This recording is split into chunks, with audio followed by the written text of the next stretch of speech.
Welcome everybody to another exciting episode of Bitcoin Live. I'm here by myself, but I got two Kevins with me. Welcome to the show, Kevin and Kevin. Hey, nice to be back. Nice to see you again. Thanks for having us. Well, both of you are, of course, connected to Yield Lab, and you guys are doing amazing work out there educating the general public about how to generate yield. Yes, shall we touch upon Yield Lab first and see how the developments are in that space? Yeah, sure. So yeah, we basically we touched on it on one of your other streams, basically the overall concept, and it's been built a lot. It's been well received, to be honest. We've had a lot of good feedback, like the Telegram's grown very quickly, and the YouTube as well. So and the Twitter's, you know, we've really broken into a lot of different communities. We're looking at the Terra ecosystem, loads of opportunities for yield and kind of just portfolio exposure to some cool stuff. So like, yeah, it's working really well. We're having a lot of fun. We're helping a lot of people, so it's really enjoyable. And you got any points on it, Kevin? Anything from your side you think I've missed? No, I think we're both pretty surprised on how quickly you can, get some things going and actually get some traction from even the biggest ecosystem and protocols and the biggest people in the space very quickly. It's been 2 months we've been on that, and we're already, having this call afterward with the MD of Anchor and like in touch with the guys from the Terra ecosystem, doing some private farming with them, etc., which is pretty awesome. And yeah, so basically there's really these two sides. One side is building this community, which is the most fun because we're just helping people, and it's what makes the most sense when you have people who just, you can just help them like build wealth and like just understand all this stuff. And then on the other kind of side, we're trying to work on the monetization that people just won't see because we're not going to absolutely not use the community side to monetize. So then we can actually start to hire some people and build the community and develop this even at a faster pace. And this is like pretty much on good track. So we're really happy. And in the next 1 month, we should have like some big things to announce. Yeah, because it's basically all community based at the moment, and it is a non-profit, right? Yeah, so basically, as Kevin says, like we don't monetize our community. Like they're welcome to take one-to-one services they want, but there's no obligation for any of this stuff. Like, and we haven't even launched this because it's just not a priority to monetize in that way. But we're monetizing the platform and ourselves in different ways because we've been successful investors, and a lot of people want to work with us, right? So like we're basically taking the money from the rich really and just giving it to the kind of the poorer people in the community who are trying to build the wealth. It's kind of that concept where we monetize elsewhere, and then we basically not for profit kind of, obviously we have to pay people in the end, and our goal is to get people on full time. It's a best effort at the moment, but we're very close, I think, to getting it some people employed. Obviously me and Kevin are not going to employ ourselves, we're going to employ other people, and then we can get it up and going, employ from the community.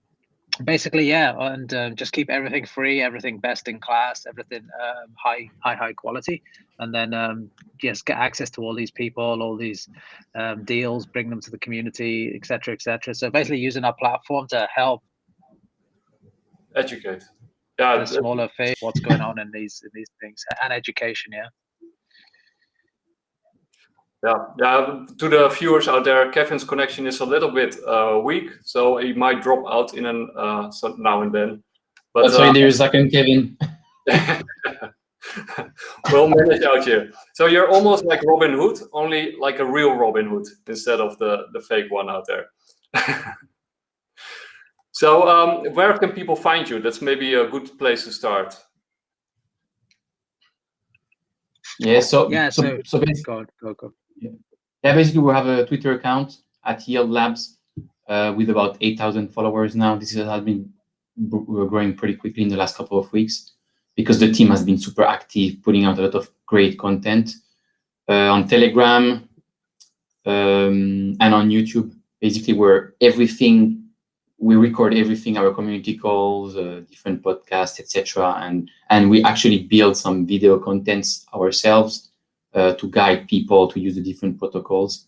And that's pretty much it. But again, people, the most important thing is, people, they always come to you and they say, hey, I want to do crypto. What do I do? How do I learn, etc.? The best thing we can tell them, because we cannot just do 101 all the time. The best thing we can tell them is, hey, join our Telegram group, read what's being asked, ask your question. It's a new language, so you need to learn this new language. It's going to take some time, and then once you kind of identify something that look interesting, okay, earning 20% on your dollars or farming or whatever, then you can go to our YouTube, where we have all this content that's being put on there, and you can kind of research whatever you want, and then ask your question again in the group.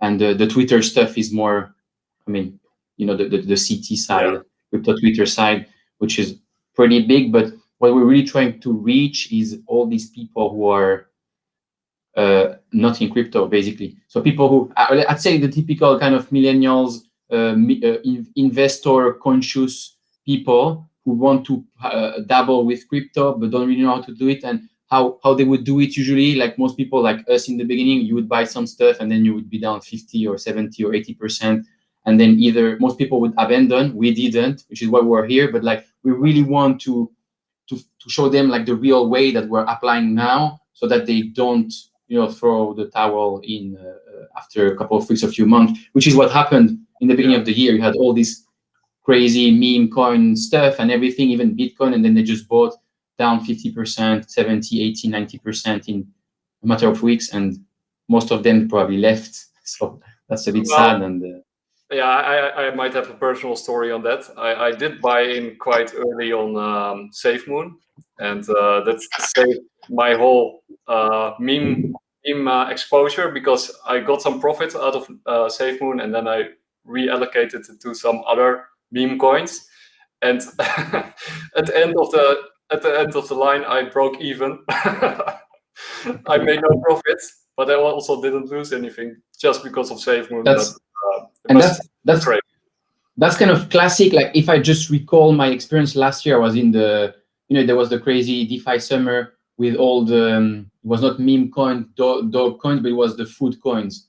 And and again, I would go in there, like, you would read all this stuff, like, I made so much money, I made so much money, I made so many ETH, etc. And then you would go in there, and I just look like I bought one that did I don't know, I put in 3K, it went up to like 100K plus. So I turned like a few ETH into 100 ETH last year. But of course I didn't sell, because you don't sell because you're too greedy. And so then it would just go more up, and then it would go down back to 0.0. But then at the same time, you would buy 5 other coins where you would lose all your ETH. So at the end of the day, like, it's very likely that you're lucky if you're break even. And most of the time you will lose money, because it's just, I mean, it's just Ponzi schemes, all most of this stuff. So except if you get into the I don't know, Doge or Shiba, and then there is really a narrative that is being built on the fly, which is being the case with Doge now. That's a different story. But you need to be so early in there, and you need to really play with some money that you just say, I'm never going to sell. Otherwise, it's a torture for your mental health. It's absolutely horrible. Like, and you end up losing money anyway. And then you just look, oh, had I bought ETH, even without yield, had I bought ETH, I would have outperformed like my stupid shitcoin plays by 10x in a year. It's pretty much classic of what happens, but people need to live it once to understand. Yeah, I know some people who got seriously burned playing around with meme coins. Also know some people who did pretty well, because if you're lucky, you can get very, very lucky, of course. But like you say, you have no idea what it's really worth. So people, as soon as it takes off, people think, oh, it will take off forever, and then it all goes down like a brick. But of course, Yield Labs is there to protect people against meme coins. So what do you guys think about the current market setup? Because last time you were on, Kevin, we talked about the crypto markets, and you said there might be like a dip in between, and there was a big dip, but it seems to be picking up again. Yeah, so like, I remember I was on last time, I was kind of preparing for the worst, and kind of the best happened.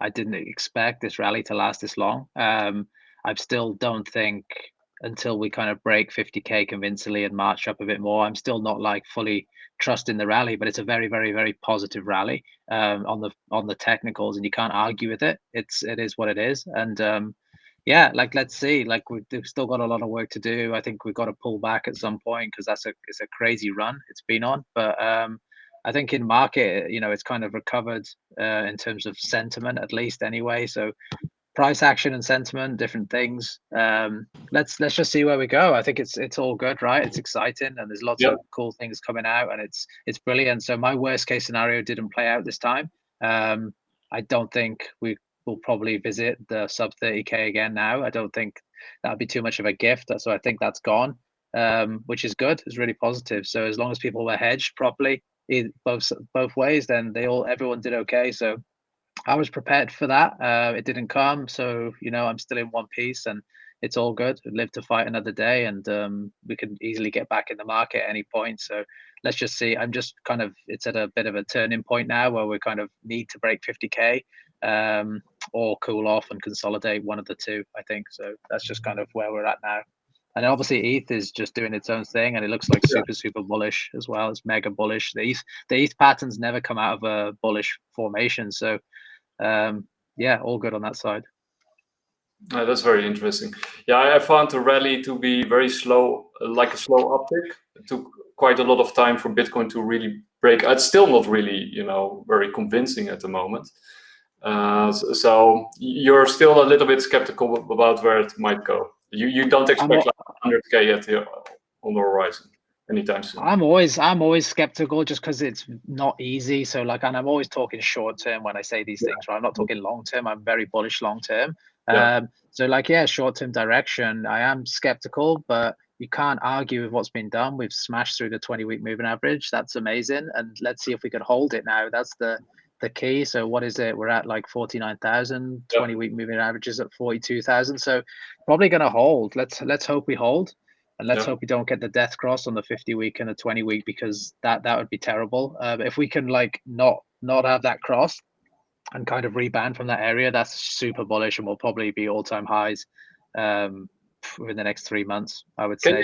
Can I ask you both a question about, because you're of course big in crypto and Bitcoin, but do you also look at the broader market, like the S&P 500 and the Dow, and do you take like a broad macro picture, or is it just focused on crypto when you invest?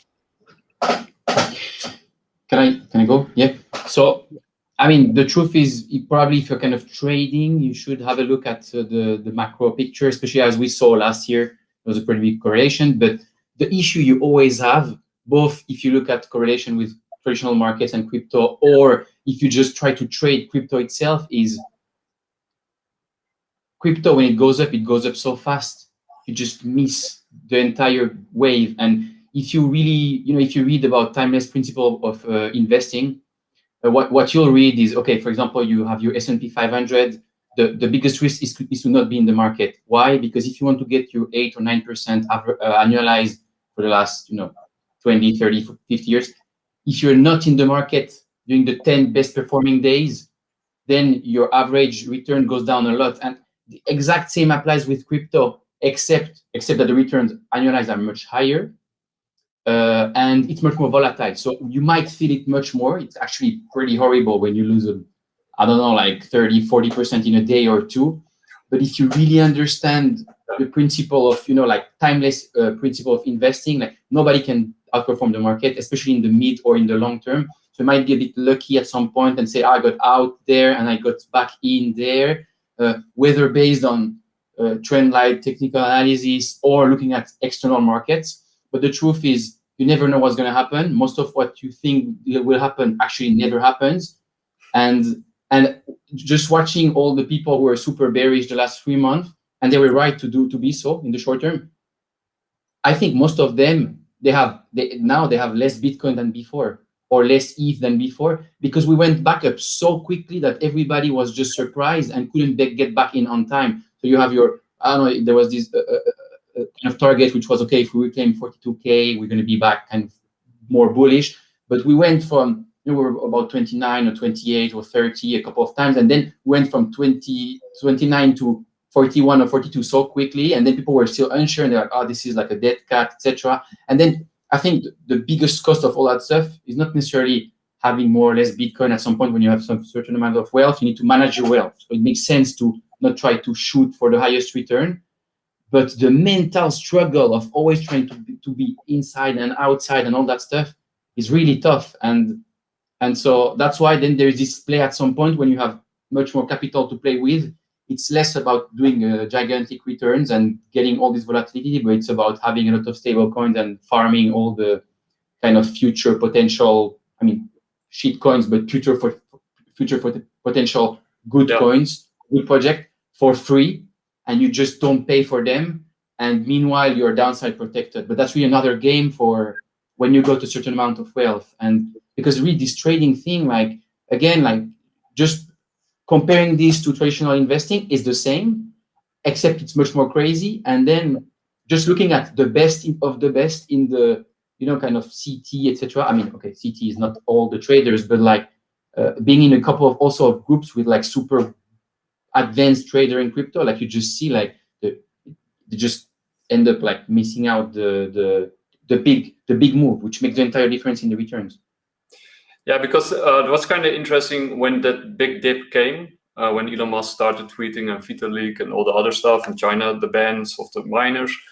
It was very interesting because you had two narratives. You had the narrative of the fundamental analysis, who said like, well, we're still in a bull market, we're going up, supply is running out. And then the TA guys were all saying, like Peter Brandt and Alessio Rastani and many others, they were saying, no, look at the technicals saying we're going down. And you also called it, Kevin. And we went down like pretty hard. And if the fundamental analysis was positive, but you know, the TA guys were right. And now it seems to be flipping. Like it's, you know, the TA guys were saying, no, we're still going down. It's a bear market. And then Willy Woo said, now look at the fundamentals, you know, on-chain analysis showing, you know, we're running out of supply, we're going up. What is your take on that discussion between fundamental analysis and TA? Yeah, so that's absolutely right what you said. And that why I was so vocal about it is just because of where we were in the market, not because I do this every time there's a swing, because basically we'd come off this crazy low. Everyone had made millions of dollars, hundreds of thousands of dollars, and it was time to kind of, you know, maybe think about kind of turning that into a revenue stream in some, you know, what do we go 1,500% on Bitcoin, which was crazy, right? So there's times where you have to look at the technicals like that, but again, like as Kevin says, the fundamentals always override long-term investing. So for me, that was a point where the market could have collapsed and not come back. So I was definitely like, go into protection mode there. There was nothing to say that we were going to get this rebound. There's nothing to say we would break all-time highs. Still, I think we do, but like I'm just saying, that could have been a potential market top. So, you know, if we do break all-time highs again, yeah, I'm not going to start looking at the technicals all day. You know, we're going to get probably another leg up if we get it in the next 3 or 4 months, so, or whatever it comes. So yeah, fundamentals always override the longer term, but it's kind of the technicals are just like, I didn't want to take any chances at that time. I know a lot of people around me made a lot of wealth, so I was just saying like maybe just protect that wealth and don't give it back to the market. A lot of people did 70% back to the market, and it caused a lot of stress when it wasn't really necessary. They'd already made an insane amount of money. So it's kind of that. It's not like I'm trying to spoil it or say anything. It's just kind of there's times where you just have to say, okay, like look at these technicals. They're just like really telling us a story, which is, and it's impossible to time all this stuff, and you're never going to get the top and all this ridiculousness. So you always have to look at the overall fundamentals, and we're all long-term investors. That's what we try and promote at Yield Labs. You know, look at the long term and don't try and get in and out of the market all of the time. That's about right? And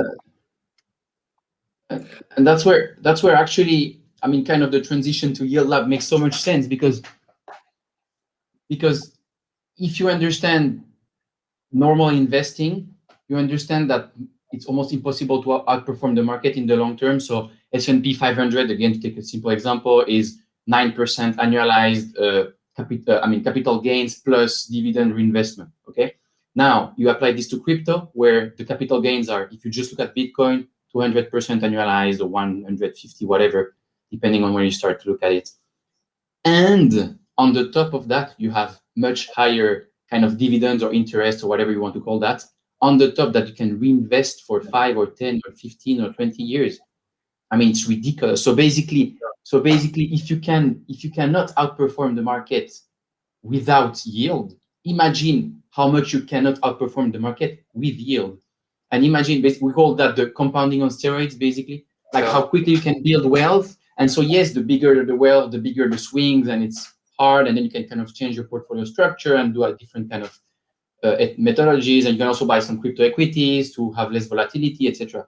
But which we're all like basically promoting in the group and just saying, hey, look, there's this early access to this equity. This one is basically not going to move because it's an equity. So it's nice to dampen the volatility of your portfolio. But again, like, it's incredible, this opportunity, because you have basically the third wave of internet after web and mobile. Now it's blockchain. If you look at the adoption pace, it's actually like double the rate of the internet. So like 115 or 20% annualized in terms of users. If you compare to internet early years, when you look at the first million and how it evolved. And so you can invest in that stuff that's going to be massively exploding. That is still kind of the beginning. And because it's all based on this financial stuff, you can earn yield that are pretty important on the top of those assets where you have these mega capital gains coming. And then you can reinvest this yield for omega compounding. So basically you can, reach what you would do with an S&P 500 in 30 or 40 years, setting aside every month a bit of money to save for your retirement. You can achieve that in 3 to 5 to 10 years. And so that's the incredible side. And at some point, you might have basically this yield is going to help you, provided you didn't buy like stuff where you just close your eyes and gamble, which everybody does until they learn. But then you have this yield, and then you might just say, okay, I lost 40% of my portfolio, but I don't care because my yield it's still yielding, and I'm still reinvesting. And I understand the compounding on a couple of years or 10 or 15 years, especially with these interest rates. And so I just understand where I'm going to end up, and it's much higher than here. And so that's incredible, basically. And people need to understand that, and we need to build the trust in those assets, and the fact that these yields, they're not all Ponzi schemes, which some people still believe they are. Like, you need to explain to people how these yields are generated and how sustainable actually half of those yields are, and et cetera, and then people can benefit. Yeah, that was basically my next question, because when you tell people about these yields, and they almost fall off their chairs, right? They say this cannot be real. Even if you say like 7 or 8%, which is quite normal. Like 50 years ago, we also had like 7, 8% in your bank account. It was quite normal. And the way I explain it is like, because crypto is a growth market, a lot of capital is being pumped into it, and that's why, and it's very small, and that's why you get those insane yields. And of course, over time they will go down to more normal levels. But in the normal banking system, it's run out of steam, like it's going negative. And I think, for a lot of people, that concept that the normal banking system is, it's over, it's done with, there's no yield. That makes it for them very difficult to understand that these yields are quite normal to be had in crypto. What is your take on that? Because I think I get it. Like, people are skeptical, and even people in crypto, Raoul Pal's not a big proponent of yield, but Raoul Pal, he operates in a different way, he has different access to different people and stuff. So of course he's not interested in yield. He's interested in making mega gains because he can, and that's what he can do all day long. But the average person can't do that, right? So you've got to start somewhere with crypto, and I think dollars in crypto is where to start, right? So you start in centralized platforms. It's easy. You can't lose any money because it's centralized, and they'll kind of look after you if you pick the right ones, Celsius, Yield app, or whatever you want to choose. And then you can kind of move on to the DeFi stuff, and then there's Anchor protocol, and which is a fixed rate savings platform, and we've kind of lending and borrowing balance built in, and we're doing a community call on that later. If people want to join, we've got the general manager of Anchor. You can come and hang out and ask questions to him, and then we'll post that on our channel as well. So then that's the DeFi easy saving options. Then obviously you've got LP positions and all the other stuff you can generate yield on as well, which is more advanced and carries different risks and different things. So yeah, of course they're skeptical, but nobody was skeptical of 9% back in the day when the banks were keeping a lot of the profit at 9%, and now everyone's skeptical at 20% when nobody's keeping any profit. So it's just silly, and people just need to understand the products, understand the monetary policy, understand just kind of what we're dealing with here, and the velocity of money and the lending and borrowing is on steroids. So obviously they're incentivized yields as well on top of that. So like just take advantage of all these things, make a blended approach. Don't use all one thing. Don't go all in on one thing or go too thin on all of them. And you can make a really good return. And then, like Kevin said, you can use things like Terra and Pylon to farm in with stable coins. So you basically add in liquidity, take in rewards, and have small lockups.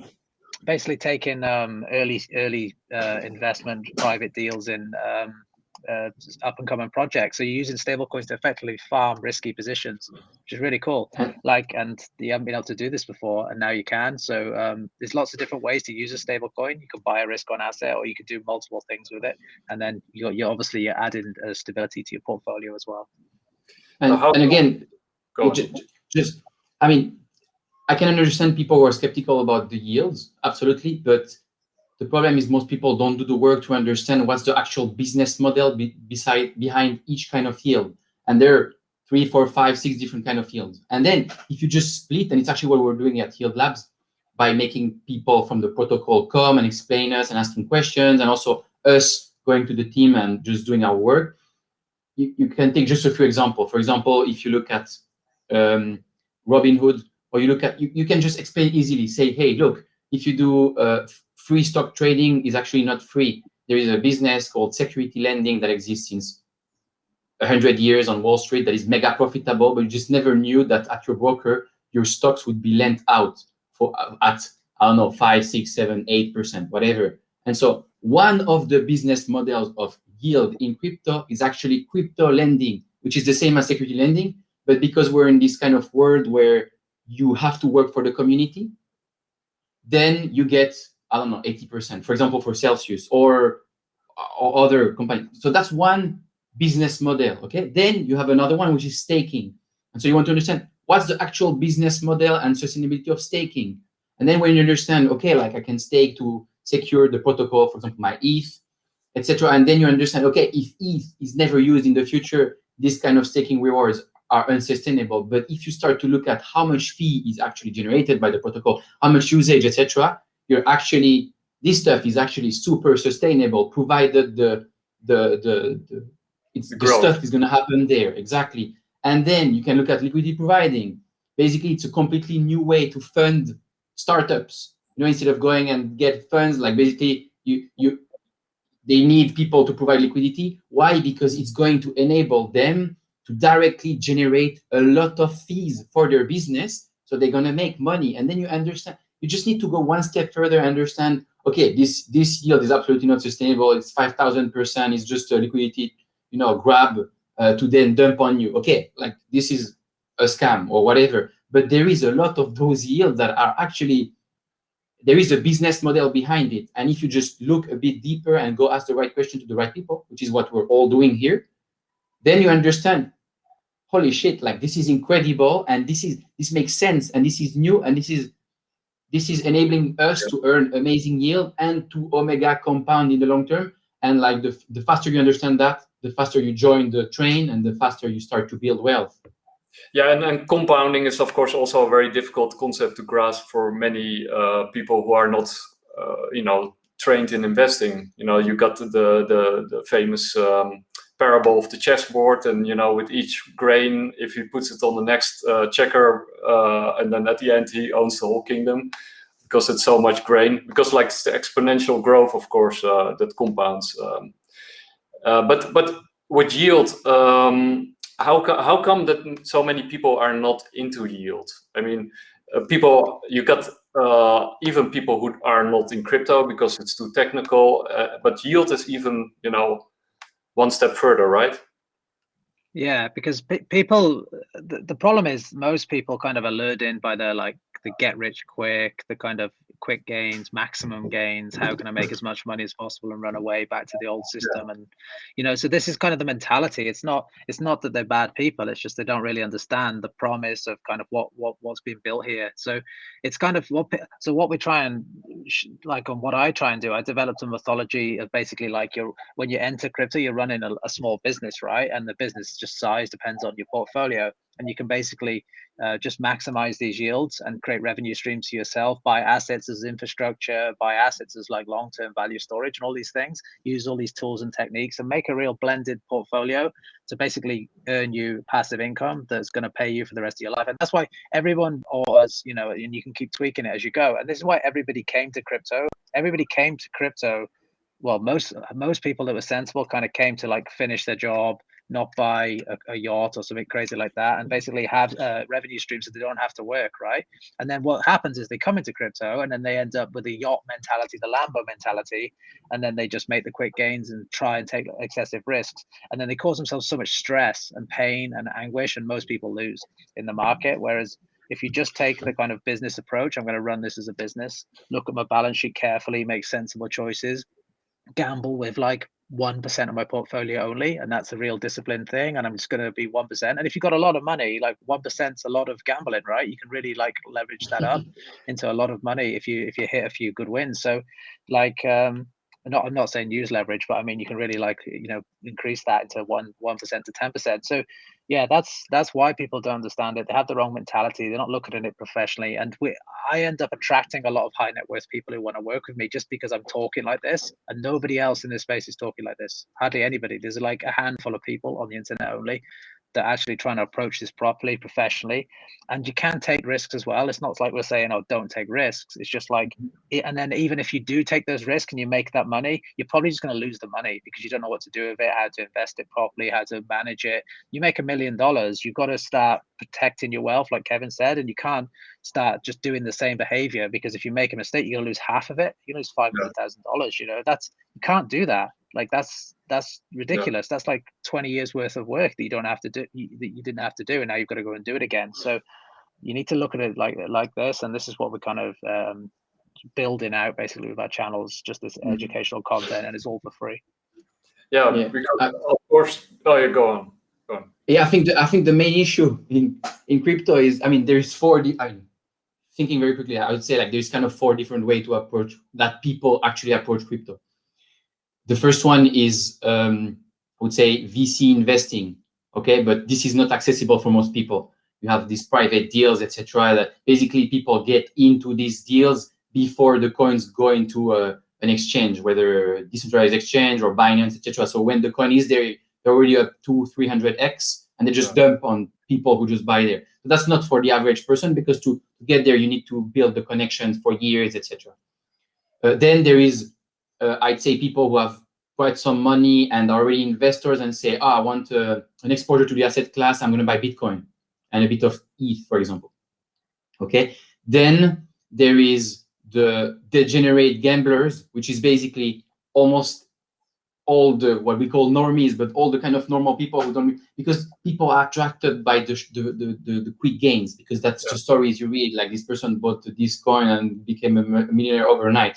The truth is, most of the time, I mean, for every 1 millionaire overnight, there is 1,000 or 10,000 people who lose money. And the truth is, even this millionaire overnight, often is paper, or she is paper millionaire, but there is not enough liquidity to actually cash out. If they cash out, they don't even make all this money. But people don't realize, so they just gamble and then lose everything.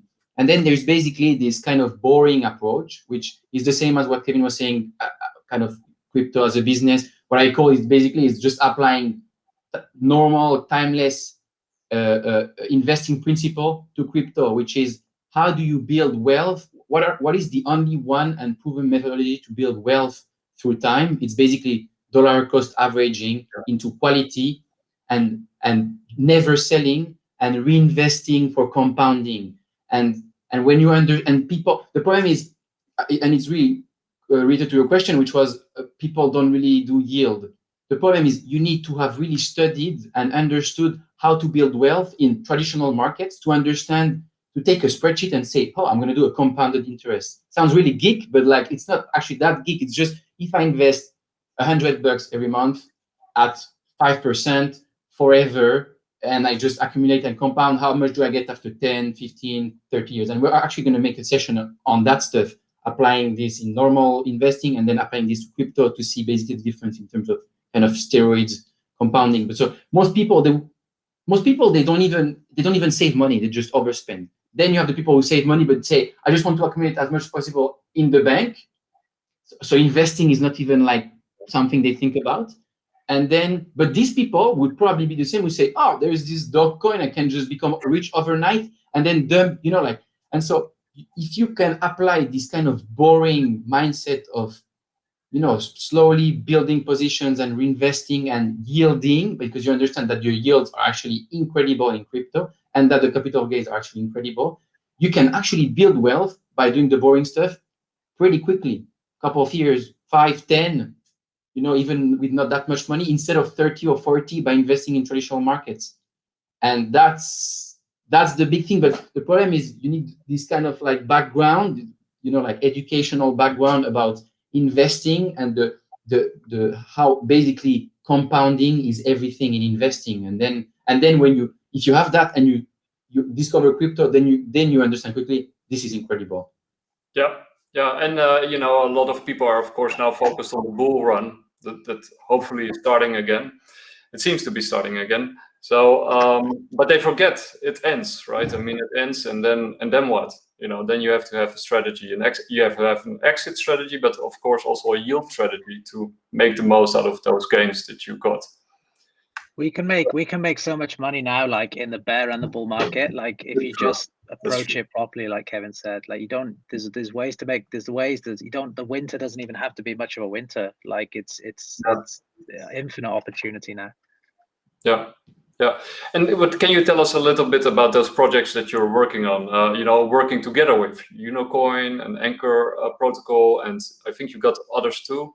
Can you tell us a little bit more about those projects?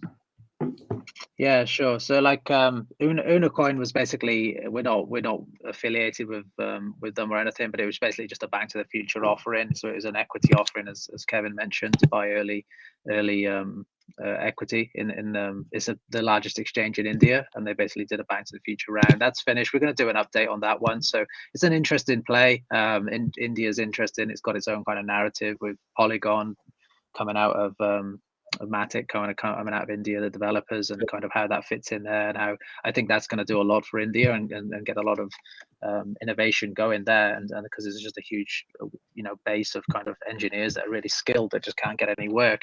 Anchor we work with in terms of just collaboration, Yield app, Celsius we've worked with in the past. So just all of the decent platforms, just to basically ask them the hard questions, update what is coming up, inform the community, put faces to these companies instead of just like web browsers.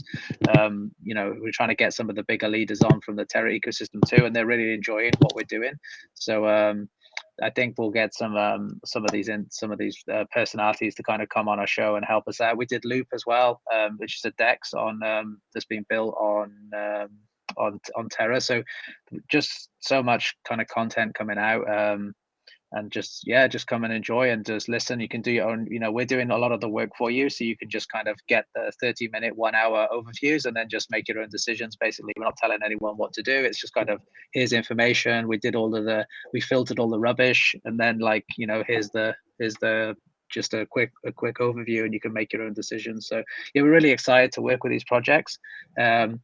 And then we find out a lot of stuff too, right? What's coming and the roadmaps. We inform our community of everything. We don't keep any of the information. So join our Telegrams, and you can kind of interact and come and add value to our sessions, and tell us to come and teach us something too, because we really want to learn off the community too, because we're experienced in this. We built nice portfolios ourselves, but also we want to learn because we don't know everything. You need to grow your network, and network is knowledge, and knowledge is power, right? That's how it works. I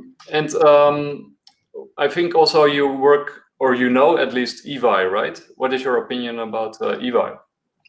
Yeah, I met with the guys. It's actually a really chance meeting. I just kind of got introduced to them. One of my I know a lady that works in a fund in the Netherlands. It's called Cyber Capital, and she kind of introduced me, Katie. She's an ex-traditional banker, and she's the CEO at this fund. And she basically just said, "Oh, go and meet these guys." And I was like, "Who? I don't even know who they were." And then we kind of just sent a few emails to each other, and then I just turned up, and I was like, "Oh, what?" And then they were telling me what they were building. I was like, "Wow, this is really cool." Yeah. So they're building like this ratings platform based on AI and artificial intelligence.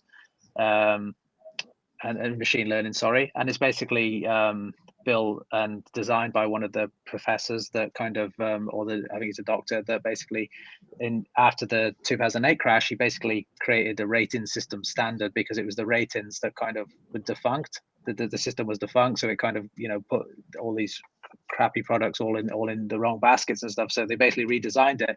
So the whole system is like machine learning AI around these principles, and it kind of gives you unbiased ratings. So it's like basically like CoinMarketCap, but with no human interaction, so nothing can be unbiased. And I think it's really cool. They're going to build products on the side, and they're going to build a fund on the side that invests like for you based on. So that it's just like a really cool tech stack that they're building, and it's a really amazing platform. So we're going to do some work with them. Hopefully, I've spoke to the CEO a lot of times. I know he had COVID and he was ill and he's been traveling. So as soon as I get back to Dubai, I think we'll touch base again, and it'd be good to work with them. So yeah, it's definitely something unbiased. It's not a paid platform, or there's no advertisements or anything on it. So it's something that really fits into kind of what we want to promote. So let's see what we can do. Yeah, we're very excited about EVI too. We promote it a lot on Twitter, but yeah, we'll try to set something up and maybe get you guys also on it. It will be awesome, I think. Yeah, sure. I met all of the team. They're really nice guys. I had a couple of sessions with them, and I hadn't kind of formalized what we were doing fully in my side, and now we thought, yeah. So I think it'll all fit in nicely. We can do some tutorials on the platform, and there's a lot of different basically awareness on the platform. I don't think many people know what it is because they're still building it. So it'll be fun collaboration. So in the coming weeks, the coming months, what are you looking forward to? What is on the horizon? What are you working on? Yeah, so we're basically, there's the team trying to get in touch with as many protocols as possible, but only the ones that we think make real sense. So either those that we think are incredible to generate passive income, either those that we think will be incredible. So then we can kind of get some early opportunity, private farming, all that stuff, and actually get in touch with the founding team when they're super small and helping them out with different stuff, visibility, whatever, helping each other out. And because the earlier you're there, the earlier you can make connection. When the projects are too big, basically it's much more difficult. So that's one thing. That's basically most of it. And on the other side, we're basically working on monetizing the entire thing, which is more like basically offering some services for high net worth individuals, yield on their cash, and keeping a small fee. So then we can basically pay all the teams and push much more, and not really be, just be all in the same boat, and just like look forward and say, okay, we're gonna bring this stuff to the next level, because there's no excuse anymore, because we're just a kind of sustainable and profitable project that is helping out people for free. And the truth is, this community side, the more you grow it, the more you build trust. Yeah. You have all these people who want to do it themselves. They just follow us, and we just give them everything for free. We're doing this, we're investing there, this private, this early equity, whatever. But the truth is, people, the more money they have, the more they don't want to take care of all this stuff and learn all that stuff. So then they say, hey, can you manage some money for me, etc. And then we have some kind of consulting services where basically on that we can take a small fee, and then we reinvest all that stuff into the people who are developing the community. And that's what we're working on in the next couple of weeks and months. That makes a lot of sense. And also, you sometimes have these projects that are starting up and they have a great idea, but then they have no idea, of the monetary side of how the crypto works. Like because they want, for example, they want to attach crypto to their project. Of course, it's the hottest thing, but they have no idea about how liquidity works, how how many coins, what the market cap is. They have no idea what they're building actually. And then you guys could provide them with knowledge, of course, on that side. Yeah, that's another thing I've got the website will be going out probably next week. So yeah, we have business to business services, data analytics services. Kevin runs businesses doing data analytics and kind of business intelligence, so we can plug that in very easy. So we basically offer a whole suite of services, but yeah, and it's all kind of all the success is driven back into the community. It's not like we're just looking to be honest with you, me and Kevin probably won't get paid for a long time. So like a lot of it will just go into direct hires just to get, so we don't have to just do everything ourselves because we're doing it at the moment. If we can get some of the community hired and different things, then we can like really push and build this stuff and basically make it self-sustainable. So if like one of us disappears or something and doesn't want to do it anymore, it just carries on. This is the kind of idea of it. So hopefully we can get there. And like you say, we have this insane knowledge of how this stuff works. So we can really help businesses to kind of like Avai and different people to grow. On our side, we keep promoting you, and we'll keep sending people your way if we come across them. So we wish you all the best, and we can't wait to do another system on anything basically. So I want to thank you both for being on the show and for sharing the knowledge. And to all our followers, start following Yield Labs if you aren't already. And to all the viewers out there, also start doing that. You can win $20 of Digibyte by making a tweet about this session. Tell us what you learned. Tell us what stuck with you, what excited you. The best tweet wins. You have 24 hours. You have to tag me, and that's CryptoND. You have to tag my brother, Jay Dalmler. And we'll keep it simple. You have to tag Yield Labs, and we'll just retweet them so that you can find it too. The best tweet wins, 24 hours, $20 of Digibyte. So and with that, I want to thank you both for being on the show and for doing this. We always love having you on, Kevin. And you too, Kevin. And just reach out whenever you want to do an update. Yeah. We've done a few now, like all the way from the early days of the Celsius. So it's really nice to talk to you. So go and make sure everyone follows our, that's kind of all we ask. Our only payment is kind of just follows and likes. So just follow our socials. We've got YouTube, we've got a good Telegram group, come and interact and, give your opinion. There's no like bad, it's all inclusive, multi-community. And then obviously the Twitter is in the box on the screen now. So follow all these things. And we have plenty of like free content. You're welcome to join, welcome to watch replays, come and interact and just ask questions, and we will do our best to, and we do offline sessions as well. We did one last night. So we really try and give our advice as well. So we're basically very disruptive in our model, with best knowledge just given away for free. So if anyone wants that, like, come and join. So thank you very much. That's the best. Thank you. So take care, guys. And I always say two things at the end of the show: watch, earn, and learn, and makes you wonder. Take care. Bye-bye. That is a wrap on today's YouTube video, guys. I hope you found the content useful and informative. Don't forget that you can follow us on Twitter, so hop on over to there and give us a follow at @YieldLabs for updates and more.